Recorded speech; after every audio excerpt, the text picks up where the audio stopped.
বাংলাদেশের অধিকাংশ মানুষই মুসলমান এবং ধর্মপ্রাণ মানুষ। এবং তার ভিতরে আমাদের ভিতরে অধিকাংশ মানুষ ধর্মপ্রাণ, ধর্মভীতু হলেও আমাদের ধর্মীয় ব্যক্তি যারা আমরা আলেম ওলামা বলি বা যাদের কপালে নামাজ পড়তে, পড়তে কালো দাগ হয়ে গেছে এমন ব্যক্তিদেরকে আমরা সহজে তেমন একটা বিশ্বাস করতে পারি না। এর অনেকগুলো কারণ হতে পারে। কারণ আমাদের সমাজের অধিকাংশ মানুষই ধর্ম ব্যবসায়ী। অধিকাংশ যারা বড় আলেম বা যাদের ভেতরে দেখবেন যে তারা চিটিং টাইপের মানুষ। একজন ওই হুজুর যেটাকে বলে চিটিং। মানে আমিও চিটিং, একজন মানুষ হিসেবে সবাই চিটিং। যে যখন সুযোগ পায় সে সেই সময় চিটিং করে। আমাদের সমাজের অধিকাংশ ধর্মপ্রাণ মানুষ ধর্মভীরু মানুষদেরকে ব্যবহার করে। এবং যারা উচ্চ লেভেলে আছে তারা ইমোশনকে ব্যবহার করে মাত্র। একটা ঘটনা বলি। আমার জীবনের ঘটনা যেটা নিয়ে আমি ভাবছিলাম যে একটা ভিডিও বানাবো বা আপনাদেরকে জানাবো বা আমার নিজের ক্ষেত্রেও সেটা বলে রাখবো। আমার ছোট ভাই, আমার আপন ছোট ভাই বিদেশ যাওয়ার জন্য বলছে যে ভাইয়া বিদেশ যাবে বা পরিবার থেকে বলছে বিদেশ যাবে। এখন আমার একটা মামার মাধ্যমে, আমার আপন মামার মাধ্যমে তার শালার কাছে একটা আমাদের পাসপোর্টটা দেয়া হলো। বলল যে আমার একটা বন্ধু আছে, তার এজেন্সি আছে।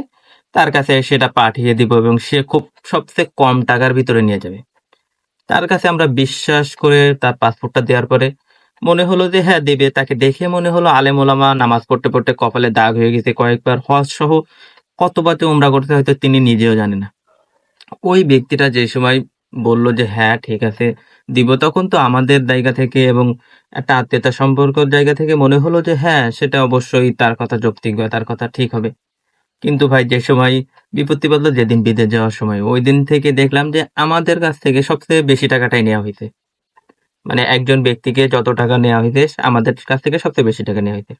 সেটা গেল, বেশি টাকা নিতেই পারে বা সেটা তার জায়গা থেকে, ব্যবসার জায়গা থেকে ব্যবসায়ীরা যেভাবে দালাল যেটাকে বলা হয়, একজন মানুষকে আপনি দালাল বলবেন, যারা আদম ব্যবসায়ী তাদেরকে আপনি দালাল বলবেন, তারা কিন্তু রাগ করবে। মানুষ তার নেগেটিভ কথাগুলো শুনতে কখনোই পছন্দ করে না।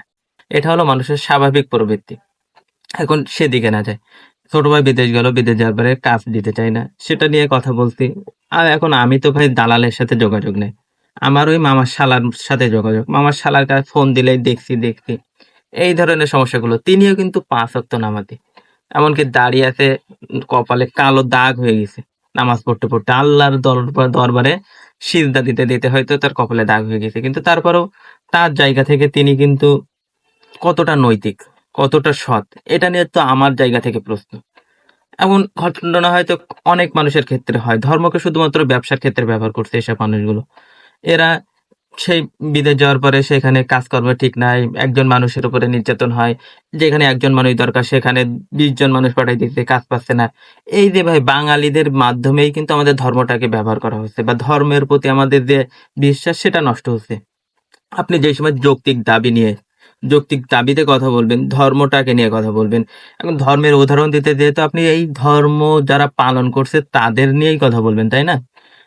যেসব মানুষগুলো আমাদের সমাজের এখন যারা বিভিন্ন ধরনের উগ্রবাদী, এখন তাদেরকে তো উগ্রবাদী বললে আবার আমাদের বা যেসব মানুষ উগ্রবাদী বলবে তাদের উপরেই বিভিন্ন ধরনের নির্যাতন, মামলা এবং আগুন তো এখন যেন সহজ ব্যাপার হয়ে গেছে।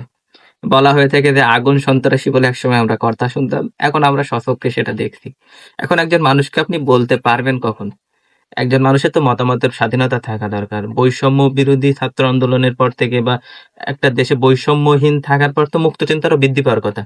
সেখানে চিন্তাকে কেন বারবার মানে থাবা দিয়ে, বাগের থাবা দিয়ে বা যেটাই বলুন বারবার কেন রদ করার চেষ্টা করা হচ্ছে? একজন মানুষ যদি প্রশ্ন না করে সে জানবে কেমনে? এই ধরনের মানুষদেরকে আমাদের আশেপাশের যেসব ধর্ম ব্যবসায়ীদেরকে দেখি, এদের দেখে তো আমাদের জীবনে আরো মনে হবে যে হ্যাঁ, আমরা ধর্মটাকে পালন করছি, সে ধর্মের মাধুর্যটা নষ্ট হচ্ছে দিন, দিন। আমাদের আশেপাশে এমন অনেক ঘটনা আছে, যে ঘটনাগুলো দেখে আমাদের এমনটা মনে হচ্ছে। এখন এইসব জায়গা থেকে নিজের প্রশ্নের জায়গা থেকে নিজের প্রশ্ন দূর করার ক্ষেত্রে, মনের সংশয় দূর করার ক্ষেত্রে অবশ্যই আমাদের মনে ধর্ম নিয়ে প্রশ্ন থাকবে বলেই তো আমরা ধর্মটাকে পালন করব। একটা ধর্ম আপনার বিষয়ে যদি সেটা না জানেন, যেটার প্রশ্ন না করতে পারেন, তাহলে তো সেটা নিয়ে কোনো কথা থাকে না।